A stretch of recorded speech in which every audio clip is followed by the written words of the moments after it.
Good evening, everybody, and welcome to today's tropical update. So, Tropical Depression 7 has formed from Invest 96L, and as of 5 p.m. Atlantic Standard Time, Wednesday, September the 14th, 2022, Tropical Depression 7 has maximum sustained winds of 35 miles per hour and westerly movement at 13 miles per hour.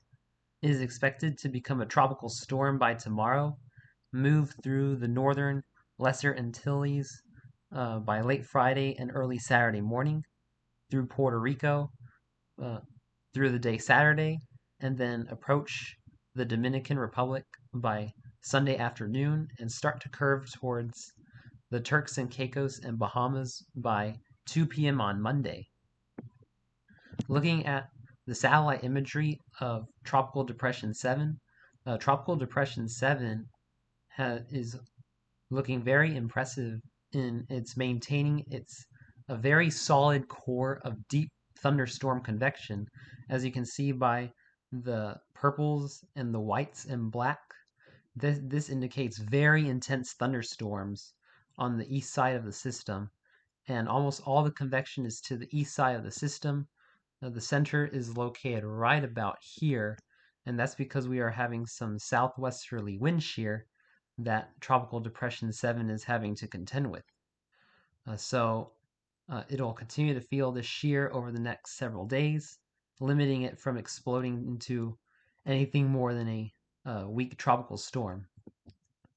So looking at this wind shear, right now it is dealing with about 15 to 20 knots of wind shear, which is neutral for strengthening, but is expected to move into areas of 25 to 30 knots of wind shear as it approaches the northern Lesser Antilles, which will make it more unfavorable for strengthening. And this is very good news for my friends in the British Virgin Islands, U.S. Virgin Islands, St. Kitts and Nevis, and other areas in the northern Lesser Antilles, as we're going to be dealing with a weak system. And then looking at the spaghetti model tracks for where Tropical Depression 7 is going to be moving.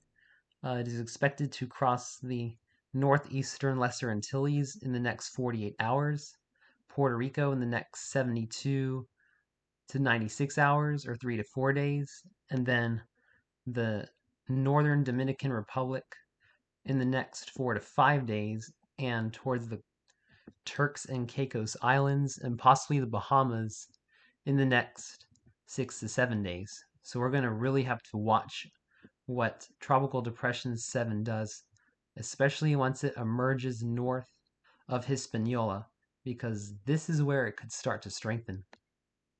And looking at the intensity guidance models, almost all the models keep it a weak tropical storm over the next 3 to 5 days, and then slowly start to strengthen it into a mid-grade tropical storm over the next 6 to 7 days as it moves north of the Caribbean.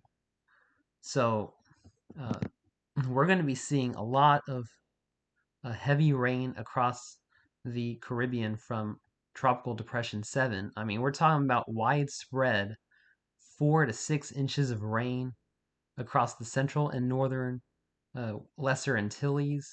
This includes the British and U.S. Virgin Islands, St. Kitts and Nevis, and then we got Puerto Rico could be getting 5 to 7 inches with isolated 10 inches. And the Eastern Dominican Republic, I hope this model is overdoing it. And I believe that it is, but I expect 6 to 8 inches with localized areas up to 12 inches. So we could be seeing some very bad flooding across areas of the Dominican Republic, Puerto Rico, and the northern Lesser Antilles from Tropical Depression 7. So thanks for watching today's update on Tropical Depression 7. I'll continue to keep you guys updated as we get closer to any impacts in the Caribbean. Stay safe and have a wonderful day, my friends.